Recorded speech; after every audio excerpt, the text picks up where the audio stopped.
I got to get better about this, dude. It says it's streaming live on YouTube on my end. It does. Yep. Hang on. All right. I guess it's working, dude. I don't know. Who knows? Oh, no. Here we go. That is. Yeah. I'll get it figured out. Okay. So what I did was I threw it up here to see. It's so funny. Nobody's watching. Are you using your computer? Yeah. Wipe off the lens for the camera. Looks like it's got some smegma on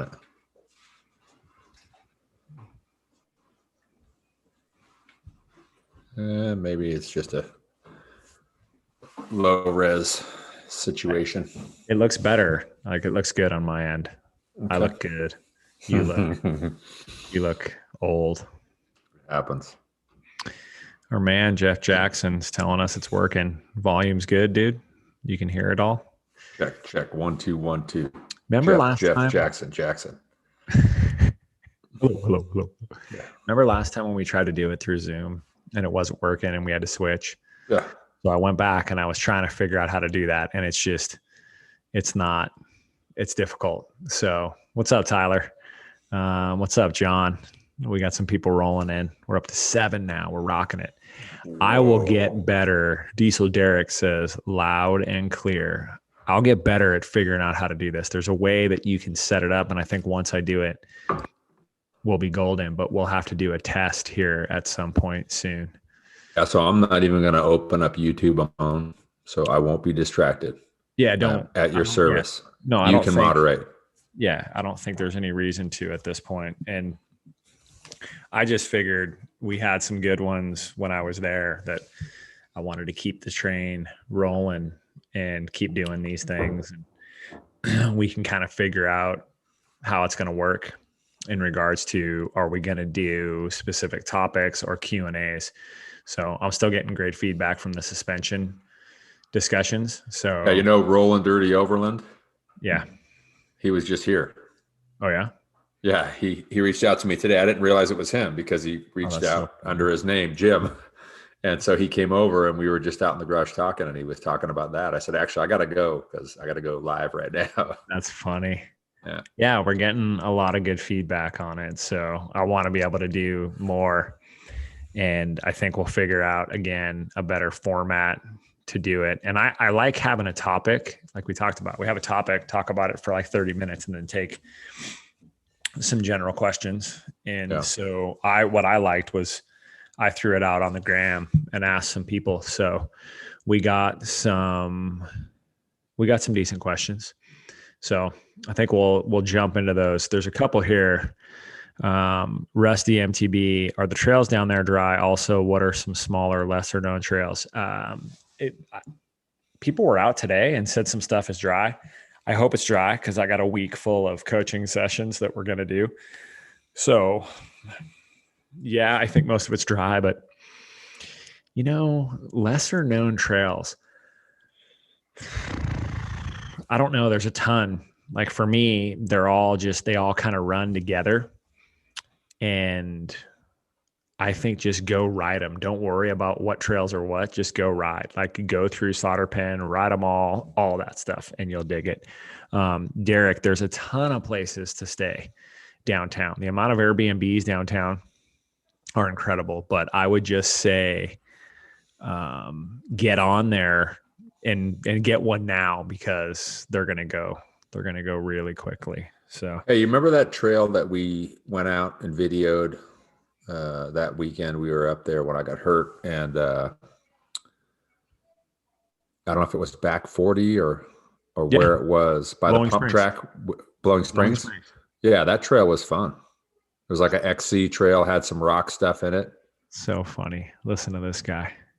2.5, almost 3 years ago. Things are a little different now, buddy. Did they mow that down and build something new? No, but it's been rebuilt. That one's still fun, but there's just way more on top of that. So at some point, I think we should talk about that. We could talk about different trails here. And that's part of why you need to get here. Stop being so busy with your real job and come live in my fantasy land, bro. Yeah, it's just only getting worse. Well, don't So fix it. discouraging. Don't let it get worse. Fix it. I'm trying, bro. Yeah. The chips are stacked against me. I'm Well, only one man. eat them like a Lay's potato chip, dude. Yeah. You can't only. Dip them in salsa. Put Yeah, you them can't down. just eat one. Just keep eating them. Keep going and going and going. Hey, what's up, Chris? Good meeting you today. Yeah, the weather was awesome. Dude, the weather was amazing here today. Same here. Yeah. Yeah. I didn't get out to ride. I did get out and I did a good workout in my short shorts, kind of outside. Sat outside talking for a while with a couple that rolled into town. And I'm pretty excited about making a few videos with this dude. Actually, maybe both of them. So hopefully we'll talk about that soon. He's going to be in a video on Friday with me, so it should be pretty rad. So yeah, let's jump into some of these questions, because one of them we're going to start with comes from Speed Wobble. And he basically said, what's the order of difficulty with Geronimo, Corona, and Old Man? That's for you. I would say it would go Geronimo, Corona, and Old Man. Okay. Although I guess Corona could be the first one on the list. It's not. It's got some tricky moves on it, but Geronimo does too. Old Man is definitely the top dog on that list. The spiciest out of them all. Yes, although I just was up there. Alex was down over the weekend. Actually, he was down on Friday. Oh boy! Are you pulling up Strava to show me a KOM or something? No, but Jeremy Beckhold was here on Friday, so I rode with Jeremy, and I took him down Old Man. You did not. I did, dude. He handled it. So when we first left, he's on here. I want to know what. So when I first left, I was asking him, what are you up for? And then as we rode up National, we went up Mormon. Then as we were going up the rest of it, it was clear he's capable. Yeah, he's good. He's a good rider. Guy grew up in Panguitch, Utah. Yeah. You grew up in Utah. You're no joke. He said Old Man was ridiculous. That's rad, dude. I'm glad you got to hook up with him. Yeah, it was. That's the first time you met him? That's the first time I met him in person. Oh yeah, dude. He's a rad dude. That's so cool. He is. What's up, Cody? Yeah, dude. Old Man is gnarly. I rode Corona recently, and I remembered Corona's not horrible. Well, they did a lot of work to it too, so it's much wider and kind of cleaned up. I rode it this morning on my way to work. Nice. So let's talk about that before we take any more of these questions. You rode this morning. Mm-hmm. Just the whole context for it. Where did you ride? What did you ride? Where did you go? And why? So the why is, like we talked about, it's so busy at the shop. I've been working 7 days a week, and it's really a bummer when I'm in the middle of something to try to break out in time to ride. Yeah. So the easiest solution, especially as the sun comes up earlier and the mornings are not so cold, is just ride to work. And so if I to drive in the car, it's about 6 miles to work. If I leave my house and let's say I take DC all the way out to helipad, and then I can cut across through a couple of neighborhoods and make my way down under the 202, and they got a paved bike path that goes all the way to the tunnel now. Yeah, that's cool. So I have very little time where I've got to be on the street. And now having the SL, I was doing that on the Mach 4, and it was good. But now having the SL, some of the problem is I like to ride like 20 miles and get there. And then sometimes I'm a little blown out for work. Yeah. And so having the SL has been fantastic, because now I can go up National and smash like Old Man if I want to on the way, and get some really fun riding in and kind of get it out of my system. And then do some spinning and get some base mileage and kind of all the things I miss, and sort of pack it in the morning on the way to work. That's cool. Yeah, that's what's so rad about that. Well, many things that are rad about that bike. But for anybody who doesn't know or who hasn't heard, Rob's full-time job, he has a collision repair shop in Phoenix. It's been there for well over 20 years. It started out as Drew Brothers Customs. Now it's Drew Brother Custom. Yeah, But singular. he stays very, very busy. So for him, riding is still a hobby, unlike me, where it's my life, it's my job. I would love it to be, but I'm trying to make it I'm happen. so committed. I And know we're I trying. feel like I have no help. I mean, Bob's there. My dad, who's 70, has basically come out of retirement to help me. The guy feels bad for me. And I have this terrible propensity for overcommitting, even though I don't have any capacity, somebody will come in with a good story and a neat project. And I'm like, yeah, let's do it. I'm all in. Well, you need to fix it, dude, because all 40 people on here right now, I'm certain will agree. You and I need to be doing this and riding our bikes full time. Yeah, I would love it. Content and getting out and doing. So I'll leave it up to the 40 people. Would they like to see us create more content like we did? That Noble video, people love that, dude. And it's just cool that that's what people like. I dig that because it was just us riding and having fun. What's hard is I have a passion for my business, obviously. 23 years, kind of built from nothing. I grew up around cars. I love cars. But every time something like hearing about Steph today, every time something happens or I get hurt, I think to myself, I'm 50 years old. I can't do this forever. And I want to do it right now. Yeah. So it's one of those things where it's not like, it's the same thing I would say when I was racing and people were upset because I wasn't getting their projects done. I had a tiger by the tail and I wasn't going to let it go until it threw me. And, when I got hurt, it threw me.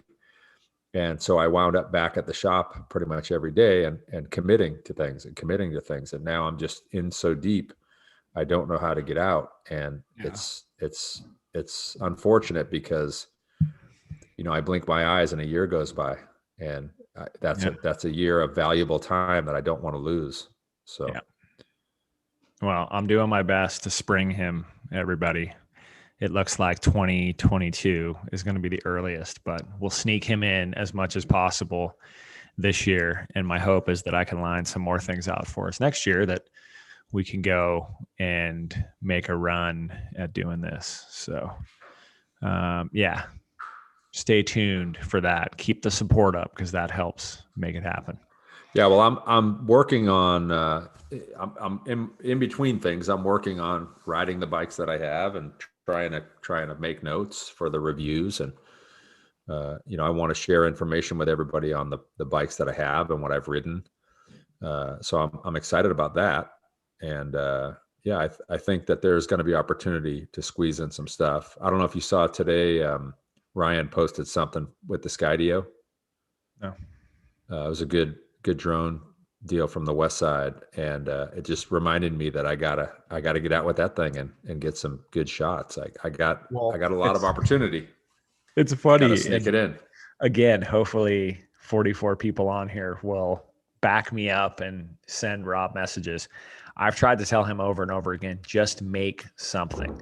Just make something. He has tons of footage. And he always is looking for the best shot, the best footage. And I try to tell him, I don't know if it exists, but as far as giving insight to bikes, I think it's important to just start doing it.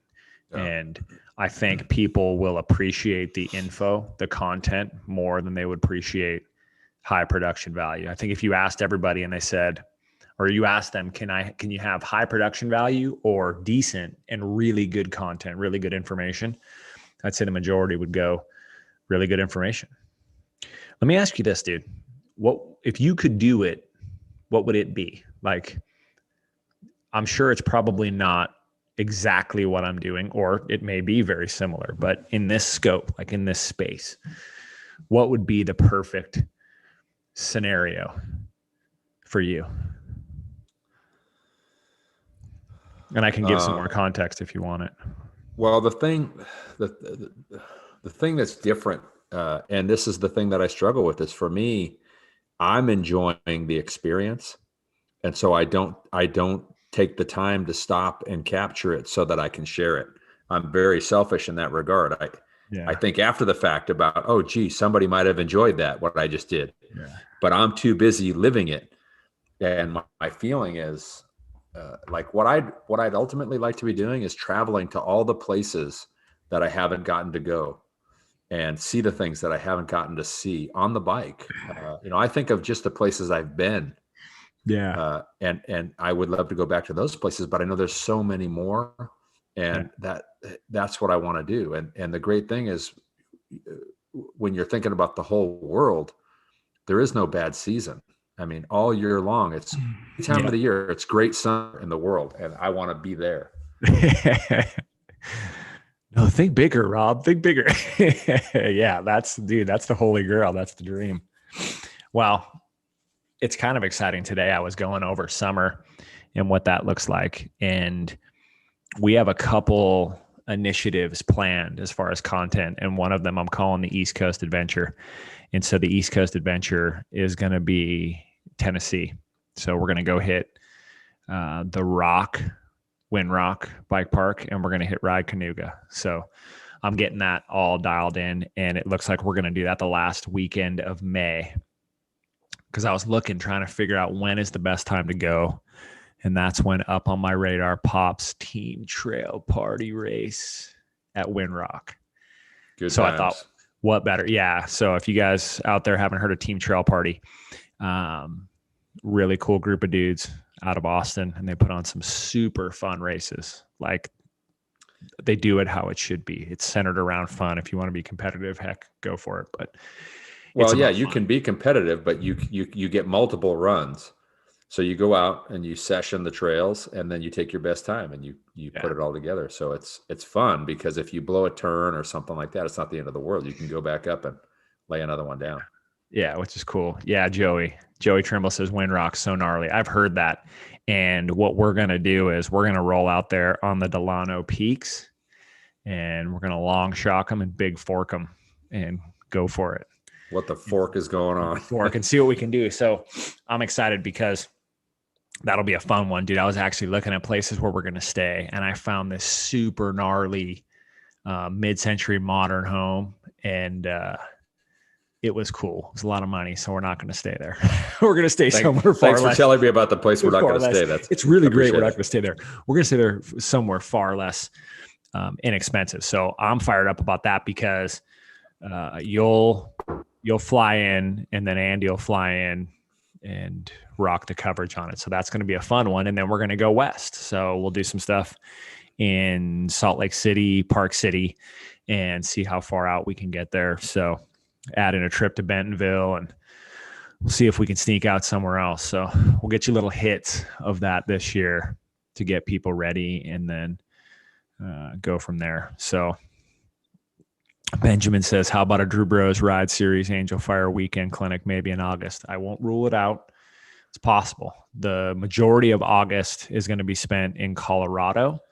So maybe we'll cruise down there. I will somehow sneak an Angel Fire. It's going to be tough, because New Mexico is so gnarly. And that's the thing, is it's hard when they're locked down so hard. But we'll see what we can do. Yeah, I think Cody, it's changing consistently, so you never know. Cody, I've talked to Kyle about that. I'm actually trying to get him here in the next couple of months. So hopefully we can get him here. But we're hoping to try to go to Boise to hook up with Kyle, April, Braden, all those people. So yeah, let's get into another couple of these. Some good ones. From Ben Shanahan, he says, best bang for the buck trail bike. And obviously we're limited here because we've only ridden so many bikes. Yeah, bang for the buck. The only thing I can say would be the Fazari. Looking at things online, I was very interested in what Canyon has out there, and the deals are great. The problem is you can't get anything. So there's a bunch out there that on paper, for the when you think of just the parts group, I can't speak to how the bikes ride and feel, but when you look at the parts that are on them and the price you're paying for them, it's good deals in my book. I've tried. I can honestly say I've not tried harder with any company than I have with Canyon Well, I was in Action because I today. want to. I was in Action today. Action's a Santa Cruz dealer, and I was shocked at. I mean, and this is at a retail store. I was shocked at some of the retail prices on those bikes. Now, I don't know Low if or they're high? low. I don't know if they're Oh, marking them down, but I was really impressed at the prices. yeah. I mean, seemingly reasonable stuff. Yeah, I haven't ridden one in a long time. I'd like to. They're obviously good bikes. Yeah. I think it's a matter of what makes the most sense to you. And it's funny because, best bang for the buck, if you asked me a couple weeks ago, this bike wouldn't have been on my radar, but now it is. And that's the Stump Jumper Evo comp. Yeah. I rode So I didn't get to ride bike. it, but Dude, based on what you're saying, well, what I will say is insane. I've been riding the propane with that full SLX build kit. Yeah, SLX It is works. great. It freaking works. It's heavy, but it works. It's funny because at this stage of the game, I'd say the best trail bike is whatever you can get for what you can spend right now. But again, I'm just going to reiterate, you don't need anything Kashima. Nobody needs Kashima. Kashima's marketing, if you ask me. Is it better than the Black Stanchions? It might be by some metric. It's a fractional margin. And even then, that damper, yeah, it's great, but I don't think many people are going to ride a comp Evo harder than I rode it in Sedona, and it was awesome. So it comes back to what's the MSRP on that bike? $4,300. Yeah, that's a pretty good deal. Yeah, it's amazing. So, the comp Delano at 3,500 is great. Eli on here said the Giant Stance. I mean, dude, that's hard to beat. Stance is a great price. The Marshall, there's that new Da Vinci. The Stance Marshall. is what's the travel on the Stance? Isn't that a long travel bike? No, I don't think I think it's 130-ish. Oh. Yeah, it's I mean, did they used to have an old Stance? Yeah. This was a newer one. The old one was like a downhill light bike, wasn't it? Like a single crown downhill bike? I don't know, if maybe a long time ago. Yeah. It's there's a lot of bikes, and that's something that we could go on and on and on. So we'll move on to the next one. I'm bouncing back and forth here. So Kevin Lamb asked, any experience with the LaSalle? I rode the LaSalle very briefly in Sedona, and it was very slack, and it had a 35 mil stem. So it was hard for me to get used to it. I'm going to get back on it. I know a couple of people who ride them, and they say they're awesome. So I can't really speak from deep personal experience, but by all accounts, it seems like a pretty good bike. Shannon says, 4 of us coming for a week last week of April, staying at Airbnb on Slaughter Pen. Can you show us around one day? It's possible. If you want me to do that, you can send an email to info@therideseriesmtb.com. That'll go to my wife, Sarah, and she books all of that stuff. So what are your thoughts about manufacturers releasing aluminum frames of models along with carbon? So like the idea. What's that? I like the idea. And most of the companies, and I mean, doing some things a little different now, but it always was that they would start with an aluminum prototype that they would build in-house, and that would be the initial development products. And I think most companies, that's what they do. And so I think it makes sense to offer the models in aluminum and carbon.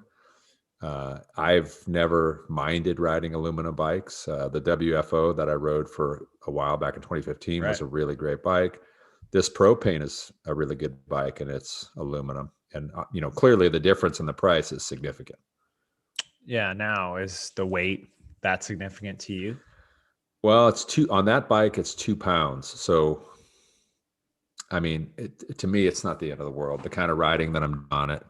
I mean, it's a 160, 170 bike. What do you think?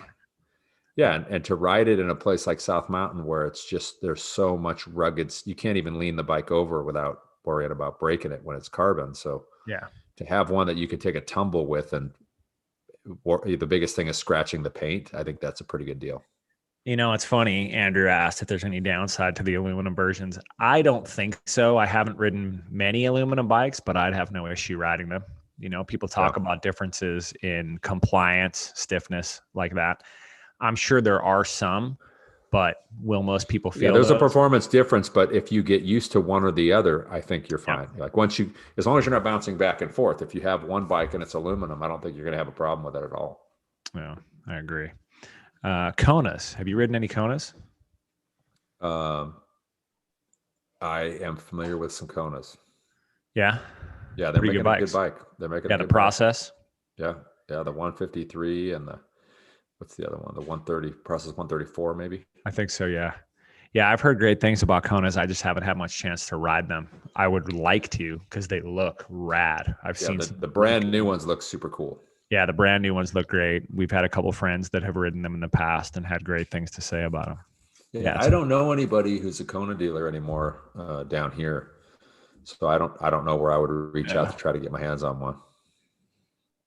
Well, this is good. It leads into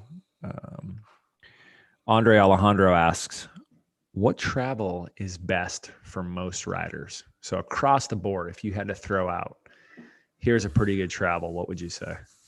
I always felt that the ideal bike, the ideal all-rounder was a 140, 150, 29-inch bike. That was to me was the sweet spot. And that's basically what the Switchblade was. That's approximately what the Delano Peak is. But some of these smaller bikes have just been shocking me what you can get away with on them. So I'm really torn. I think, anywhere from a real good 120 up to 140. But then I ride something like the Pro 160 and I'm like, dude, the way that it's so tractable climbing up rugged terrain, the way that I can manipulate the suspension to create grip is just really, really awesome. And so then I think, I really like having a big. It's so crazy to talk about climbing proficiency with a 160, 170 bike. Yeah. Yeah. I was impressed with that Stumpy Evo at 150, 160. Same thing. It was a goat climbing. Well, remember how I was telling you on the Switchblade, if I was trying to do like a really technical move, the last pedal stroke, when I'm trying to create the rear lift, the last pedal stroke with the DW link was like a catapult. Yeah. It almost it's pushed the bike up. As I was pedaling hard, it pushed the bike up. Well, the Fazari doesn't do that. And that's one of the reasons why I was struggling, especially in Noble. Yeah. Not to say it's bad, it's just different. Well, the Propane does that. It does the same thing. It's super plush, but under load, that last push, it pushes, it like complements it. That's interesting. And I really dig it. Is that a kinematics?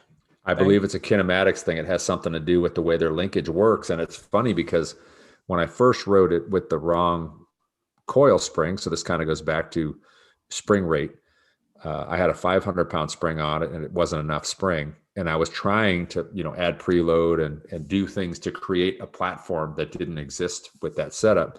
And it just wasn't functioning properly because it wasn't sitting where it should be to work properly. And now it's really good. Yeah. Yeah. It's funny when you get all those things. Yeah. Well, it's crazy that when you ride something, then you get away from it, you come back and make some adjustments and you try it again. And suddenly things start to work. I've got to be, and we've had issues with this before or talked about this before. I'm no good with first impressions. Like the first time I ride a bike, I usually don't like it. It's rare that I get on something, I'm all, wow, this thing's amazing. It's usually, I hate this bike.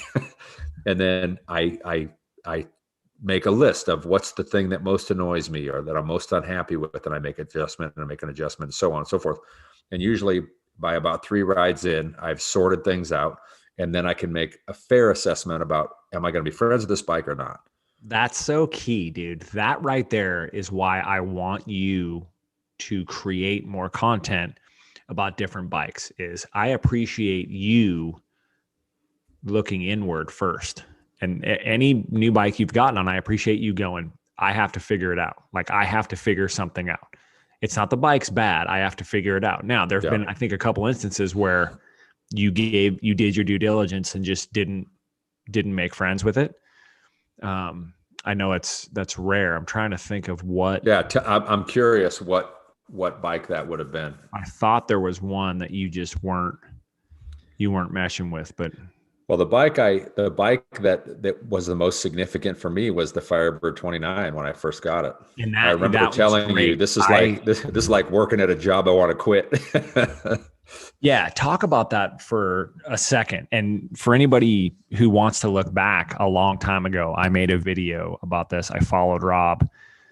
Just give us the insight on, you were fired up about the new Firebird, pun intended.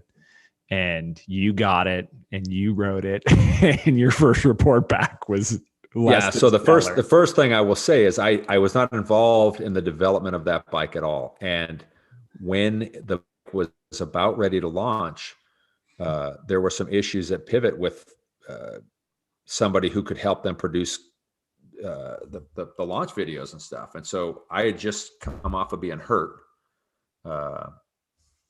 back in Bentonville. So I wasn't riding, and they reached out and they said, hey, can you come out and help us shoot a video? So I went out and met Chris and Rachel. They had 2 of the bikes, and that was the first time I ever saw them. And I was like, oh, this thing's amazing. And so we did some video stuff. And then, immediately I ordered one for me and you, and never even had a chance to ride it. So I get the bike. I'm super jacked. I put the thing together. And I go to ride it up national, and it was like I'd never ridden a bike before. I was doing everything wrong. It was such a struggle. I mean, I was at the back seat of the struggle bus getting car sick. It was terrible. And I remember, and that was a medium, right? That was a medium. So when I went out to ride it, your bike was sitting at the house in a box, and you were like, I need to hear what you think as soon as you do it. And so I went and rode it. I came back super frustrated. And so very quickly, what did you been riding? At that point, you were riding the Mach 5.5 a decent amount. Yeah, but I had a Mach 6 too. Mach 6 was what I was supposed to race in 2018. Okay. That's so right. I had a Mach 6. I was riding 27.5. It wasn't quite as long of a front triangle. And it was, what's that? Which is key. Yeah. Yeah. It turned out the problem was 2 things. The 29-inch wheels, and this is counterintuitive, but when you're climbing, especially stuff that's steep, you want to be a gear harder. You would think you want to be a gear easier to turn the bigger wheels, but you want to be a gear harder. And what happens is when you can get the cadence back that you would normally be carrying in a lower gear, you've got more speed, which equals momentum, which helps the 29-inch wheels benefit you going over rough terrain, especially if you can oscillate your body weight and make the trail smoother. Mm-hmm. And I wasn't doing that. Also, the bike was so slack, and the combination of the long wheelbase, even on a medium, and the bigger wheels, the front wheel was arriving at obstacles before it was prepared. So I would be to pull back, and in the load, I would stuff. And it would just stop me in my tracks over and over and over. It just didn't click with me. And I was getting super frustrated. I'm like, this bike hates me. This is not fun. Yeah. It's very difficult when you're on a trail, and you can't put things together. It's crazy. And so, I went back and I made a couple of adjustments, and I thought a little bit about it. Yeah. And it made sense. So you made, the mortal sin of an adjustment. You put an angled the first thing in. I called Pivot. I'm like, hey, do you guys have an angle set? And they're like, you want to make it slacker? We have an angle set for the Phoenix. Yeah, you want to make it slacker than it is? And I'm like, no, I want to unslack it. And they're like, well, we don't know that that'll work. And so I'm like, well, let me try it. So I went and got one, and I put it in, and that was a huge improvement for me. Yeah. And subsequently me. Yeah. Obviously, you didn't have to go through the R&D. It was, here you go. Yeah, 3/4 of a degree. 3/4 of a degree. So we steepen the head tee by 3/4 of a degree. on those bikes. With yeah, and it was funny. the wheelbase a bit, and mine all good sat, things. like literally sat in the box for a couple months until Rob came back out and put it together. And then it sat before I rode it for a long time. So actually, didn't I ride it when I first put it together? You did. I came out there, put it together so I could ride it. You raced it. You raced it at the Arkansas Enduro race. Yeah. Wasn't that the one where Blodgett just completely decimated me? Smoked. Just checked out of me like he hit fast forward. Did you see that he stacked himself? No. Dude, he crashed at Windrock. He's okay. Dude, who didn't crash at Windrock? Yeah, he said he feels like he got hit by a truck. Yeah, I didn't hear back. Yeah, you got to look at his post. He goes, I hit something. Like he doesn't even know. It just ejected. People were slipping and sliding all over the place out there. He actually had a great question. He said, what is the best riding gear investment? And I thought, dude, that's a great question. The best gear investment? Best riding gear investment. Oh, it's going to be a helmet. Okay. Yeah. I mean, let's go deeper. Let's go beyond the obvious. I mean, a helmet, obviously, obvious choice. Which one are you digging now? I know you were wearing that Bell, but do you still like that Bell Giro? 440 and the Giro? Yeah, I like them both. I bounce back and forth. Yeah. I'd love to have one of those Specialized helmets. They look really good, but they're great. I don't know the right people. I really like the Specialized helmet. We got 5 or 6 of those? No, 4. Okay. Come on. But they all fit my head. They don't fit your massive head. Whatever. The mediums are available. We can't get larges. I'm going to tell you what I think. And hang on very quickly. Tom Geen asks, how do you feel about pre-ride, re-ride, free ride, asking for his 2 teenage sons? I feel very good about it. I think we're strong advocates of that rule. Strong advocates of pre-ride, re-ride, free ride, definitely. Yeah, out here in Phoenix, it's important even when you everywhere trails, because so much changes from day to day. You know, you could be coming down a section that you were there the day before, and here's a boulder in a place you didn't. Here's a boulder in a landing zone you didn't expect it to be. I wish you could see this, but Jeremy said a TRS clinic. I'll agree that's the best riding investment. It's not the best riding gear investment, though. Dude, I'm gonna go with a good bib, like a Zoic carbon bib liner or a SWAT, Specialized SWAT bib. So for the 51 people out there riding, I have a very hard time not riding in one of those bibs. I just used a short from Club Ride. So I got some Club Ride apparel recently to try out. Stuff is awesome. And they have this short system that's 1, 2, and 3 hour. And I had the 2 hour shorts that are pretty comfy. But the problem is that the carbon bib liner from Zoic or the SWAT bib with the pockets in the back. Pockets in the back, pockets on the sides. The stuff you can like I just think of the Crank Brothers tool that I have. It's a pretty heavy tool. So if you put it in your regular pocket, it's flopping around. Yeah. But when you stick it in that side pocket on the bib, it can't move. Yep. And I like that. Yeah. I just think like those bibs, I mean, I raced almost every BME with those bibs. Like I didn't bring a pack. I didn't bring a backpack. I didn't bring a hip pack because I could put enough stuff in those that they worked. And what's great is one of my biggest concerns toward the end of my racing career was to find a way to carry enough stuff without having to wear a pack. Yeah. Yeah. I like that. I appreciate that. Patrick McKernan, have you guys had any experience with I9 carbon wheels and Hydra hubs? He's thinking of switching from 27.5 aluminum to 29-inch carbons. I've used them. I like them. I have some on order, and I'd love to have them.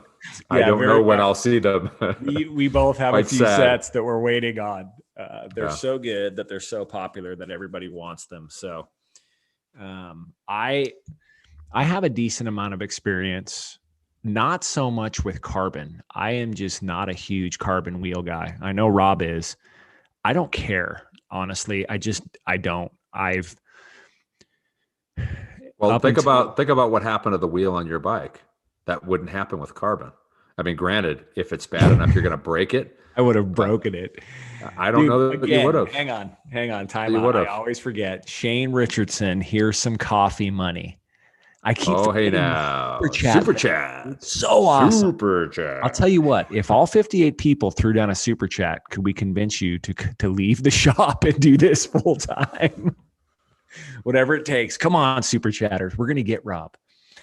I love the I-9 stuff, and I don't see a need for carbon. I got some because they're cool and I'm in a position where I can get them. But if I was paying, I don't know if I would spend a lot of extra money to get carbon. I'm paying and I spend the extra money. Yeah. So I think carbon wheels it's one of those things. If you don't ever ride with them, then, I mean, you can get by fine, but I would bend a lot of wheels, and it's very frustrating to me to have bent wheels. Yeah. See, where I'm riding, I would not. I don't have it. I don't deal with it, that type of terrain. So yeah, they're awesome. I can tell you right now, dude, if you do, you will be happy that you did, because they spin amazingly well. Yeah. That's the biggest thing I notice about I-9 wheels is they simple better. It's like an unfair advantage. It's like having a tailwind. Well, I ride with people and they're like on flat ground or light descents, they're pedaling and I'm coasting, having to drag the brakes to not run up into the back of them. Cody Weber, get Dex some donuts and juice. Oh, dude, it's bagels. It's funny. He's not a big donut guy, Cody. He loves Ozark bagel, loves it. Like, he literally would go there and eat bagels every day. And he's legit. I would do that. He gets a French toast bagel toasted with maple. He's got his order sorted. He's pro.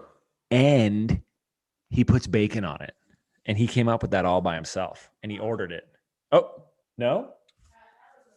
Oh, sorry. Mama Bear just came chiming in from the bedroom saying that was her creation. Oh, she is a bite engineer. I apologize. Don't forget. She is a bite engineer. Thank you, Cody. I appreciate that. I will get Dex. That'll be for our boys' day when we go get some bagels. What do we got next? We got some good ones. Oh, dude, this is a good one. This is from It's Lacey G. More difficult to jump for a lighter or a heavier person? And you just went into like the Twilight Zone. Hang on, I'm gonna fix this. I just jacked up my. Oh boy, here we go, ladies and gentlemen. Russell, yeah, he's with you. That's better. Russell's with you, dude. His NVI9 wheels, and he missed them. Yeah, yep. There's another place. Russell is in. Russell the Muscle. Russell is in. I don't think he's in. He might be in Australia. Russell, where are you? Jeremy, dude, $10 for apple fritters. Yeah.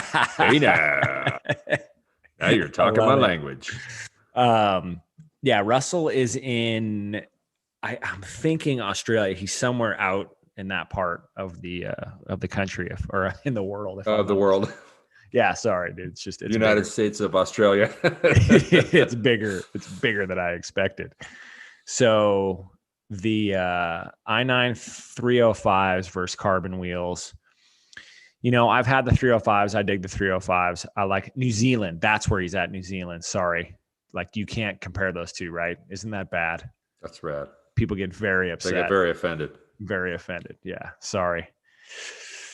I know. Yes. New Zealand. I apologize. I apologize deeply. The 305s I think are great, but carbon wheels are good too. We got the NB carbons and the I-9 1-to-1s on our bikes right now. Now, you are a big Hydra guy.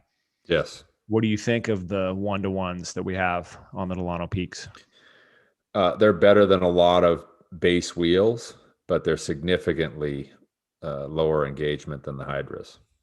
So that's a funny thing. I would say that the difference between Hydra and Torch is close to the feeling. I don't know technically what the percentage is, but it's close to the feeling of difference I get with the I think the Torches were 120, the Hydras are 90, or the 1-to-1s are 90. Hydras are 690. It's amazing. Hydras where it's at. Yeah. So again, it's all relative. So anybody out there, because a few people asked about wheels, just with i9s, they obviously roll much better than most other wheels, and you can upgrade to ceramic bearings. You can upgrade to ceramic bearings. Yeah, you could certainly do that if you want. I've never ridden the ceramics. I have not done the ceramics. The price of that upgrade is outside of my budget. Yeah. There's a lot of good hubs out there by what people say. I've never ridden them. Like Onyx is one that a lot of people talk about. I'm not down with the silent hub. I like the sound of the i9. I just appreciate it. Yeah. Chris King, I've heard, are great. I've never ridden with them. It's like Sting.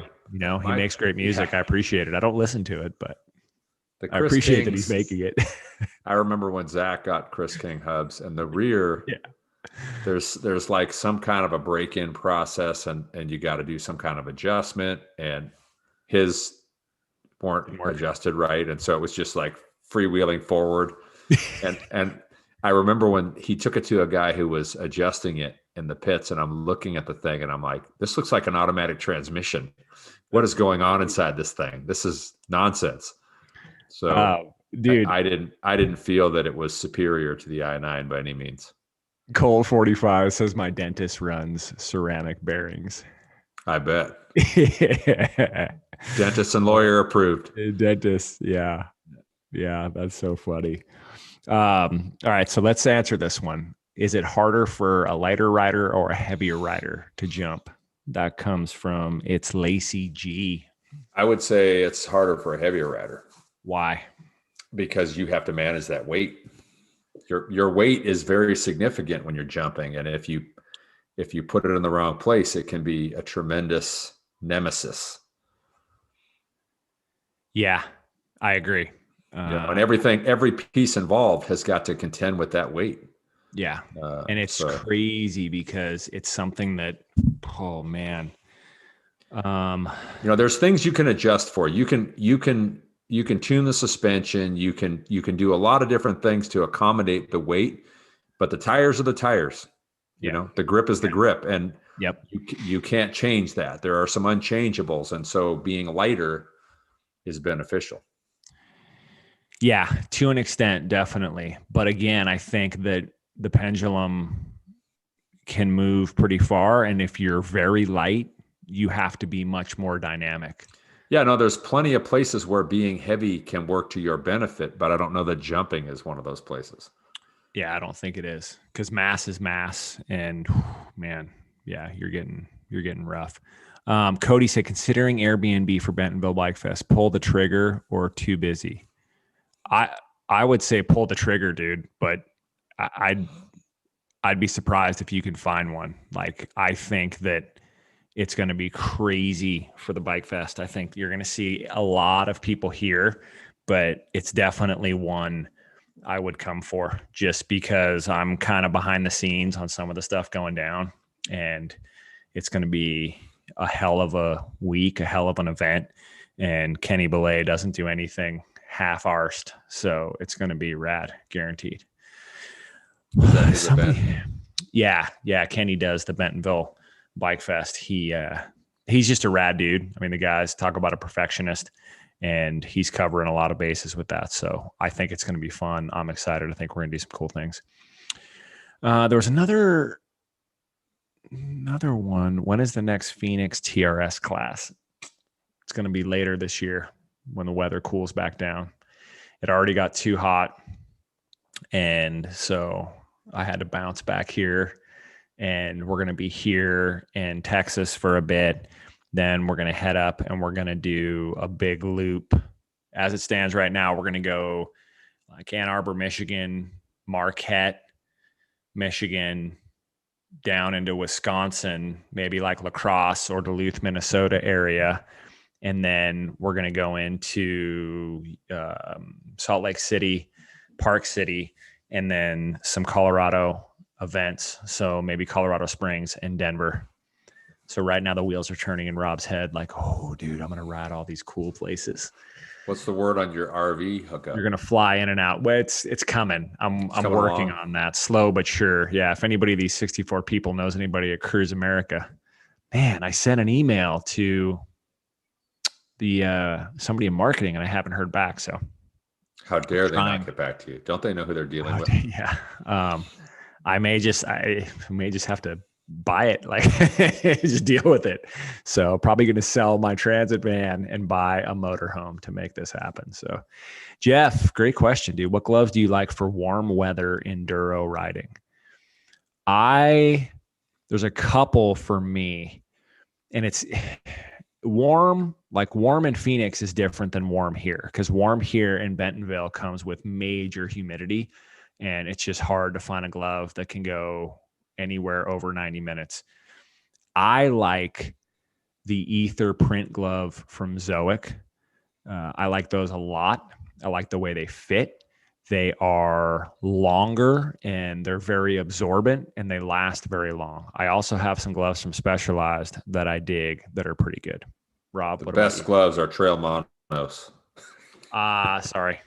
Yes. Wrong best answer. Gloves. Best all around gloves. Yeah. I put a pair in a Ziploc baggie, stick them in your bib halfway through the ride, like after you're done climbing. Take off the wet ones, put them in a baggie, put the dry ones on, and you're ready to bomb. Yeah. Yeah. Russell says best tip, take them off in transitions. But yeah, I like to bring in a couple of extra pair. And what's funny is I'm very specific about the pair I bring, what they are. They're 7 transitions. So 7 IDP transition. They're the lightest, most low profile gloves I've ever found. And so I can roll them up super tight with an extra headband and put them in a snack size Ziploc bag and put them in my SWAT bib. Snack size. Yes. Hey, that. Yeah. Yeah. VT Rip says the weather's perfect in Phoenix right now. I agree. And that's why I was out there. It was an awesome event. And now it's supposed to be up to 87 degrees by the end of next week. Yeah, that's amazing. Yeah, we have a weekend of events here. So clinic here, then we go to Dallas, then bounce back and forth between here and Dallas for a few months. And then we do that whole big swing. So I had anybody this morning, it was good. Yeah. Anybody who wants a Ride Series event to come to your hood, send us a message and we'll see what we can do. If we can get Rob to leave his shop and take the show on the road full time, maybe we'll do. Oh, Blodgett, you know what I would do? Onyx Shake time. Blodgett just dropped some Onyx Shake funds. I'm going to save that. So when you come out, I can have that shake. Yeah. You and Jason. So Jason. Shaking a bagel. So yeah, anybody who's watching right now, there's 57 people. If you don't follow Jason Blodgett. Jason, I'm glad you weren't seriously injured. Yeah, Jad. Sorry to hear you took a dig. I thought you were going to crush some competition, buddy. Yeah, you took a little bit. Yeah, he was trying to keep it fair. He didn't want to pull an upset on Richie and shatter his psyche. That's good of you, dude. Yeah, Jason is a ripper. I didn't see any of the results from that race. How did it go down? Stage 1, Rude 1. Stage 2, Rude 1. Stage 3, Rude 1. And I think a guy named Richie Rude dominated. He dominated. Near got third, but the other dude with the cool name, the other Yeti guy, got second. They just swept, dude. They crushed. Jubal? No, not Jubal. Warren Neese. Okay. Yeah, it's ripping. Okay, let's get to a couple others here. Oh yeah, this is good. I was excited about this one. This is Slammy G best 2-bike quiver. Well, what's the first one, dude? I know the first one. If you have a 2-bike quiver, right off the bat, I got to leave OSL. Done. You know what's crazy is that wasn't even front of mind. I was trying to think of something else, but yeah, you're absolutely right. That's the killer. Yeah. So if I have 2 bikes, I'm going to go for where I'm at right now. I'm going to go Levo SL. Ooh, dude, this is tough. Nah, you know what? I'm going to do it. If I can go 2 bikes, I'm going to go Levo SL and Delano Peak because I know they're very similar, but I can ride both of them everywhere. Yeah, so I mean, I haven't really ridden the stump jumper, but I know that the SL is kind of like a heavy stump jumper, and I love the way the bike feels. So to have this basically the bike in an analog format, probably pretty sweet. It's similar to it's such a hard question because you could argue, well, those are too similar, but if you're in a place where you can't ride an e-bike, Yeah, it'd be nice to have something it's an that's impossible at least that good. It's an impossible question to answer. It gets better because he followed it up with best 3-bike quiver. So most of my experience is going to be from riding pivots. And what I would say from what I know of those bikes right now, if you took the Trail, the Switchblade, and the Firebird, hypothetically, if you're into 29-inch bikes, which that's what I would choose from. Yeah. There's so much overlap with the Trail Enduro build and the Switchblade. I would probably and between the Switchblade and the Firebird, I would probably go Firebird Trail. Yeah. And that gives you huge coverage because you could, with one especially, you could pretty much XC racing on that one. Yeah. And you could go crushing trail, light enduro stuff with it. So yeah, it's tough, I think. But then you don't have an e-bike, and that would be unfortunate. Well, then he said, what about the best 4-bike quiver? So for me right now, if I could have 4, I'd take the SL. I'd take the Epic Evo because having like a cross-country down-country bike is legit. I think I'd probably do... Man, that gets tough. Like the Delano, I just like that bike, dude. I'd want to have the Delano in there, but then it's like, okay, do I do an enduro? Well, and I'm interested to ride their smaller bike. I'm interested to ride their bigger bike.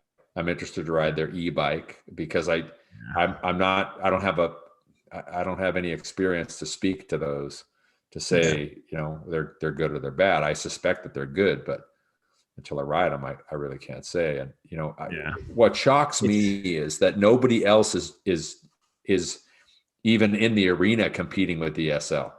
No. Well, Specialized has just got the market freaking cornered on that thing. Apparently, the Orbea Rise is pretty good. Well, yeah, there's some stuff that's coming, but I mean, nothing's even there. Yeah, the Spur too. A couple people said +1 on the Spur. Yeah, the Spurs. Like when I looked at the Spur and I looked at the Sentinel at the beginning of the year, I thought to myself, "Oh, I need those." And then I did some investigating and found out you can't have one of those because they're never going to be available. Yeah, they're never going to be available. So I was like, okay, well, I guess I'll be looking at other things. All right, we need to start wrapping this up. I didn't realize we only have an hour here. It's unfortunate how much want I have. So when you overlay it with how much availability there is, it's very, very discouraging. So check combination. This powder keg here, Eli, old NWAMTB. He has an interesting question. What is your opinion on your competitors, like other people in your area that do MTB skills clinics and private lessons? We're not going to answer that one. We're going to save that for next time. Are you frozen or are you thinking about it? I'm thinking about it. I'm trying to think. I'm trying to think. How would I answer that? Think about it, and we'll answer that next time. So, all right. Yeah, we gotta wrap this because we're about to lose. We only have an hour. So again, awesome. I love it. We got up to like 60 people. So thanks for tuning in, everybody. We'll try to sneak in another one this week if possible. If not, we'll do it again next week. We have to appreciate Rob's time, my workload, my demands. So yeah, demands on my time. We'll do it again soon. Thank you, everybody. Super chats, awesome. I appreciate it. We're gonna get Rob doing this full time. So yeah, thanks everybody. I'm trying to get some content produced, so look out for it. All right, peace out, Doug.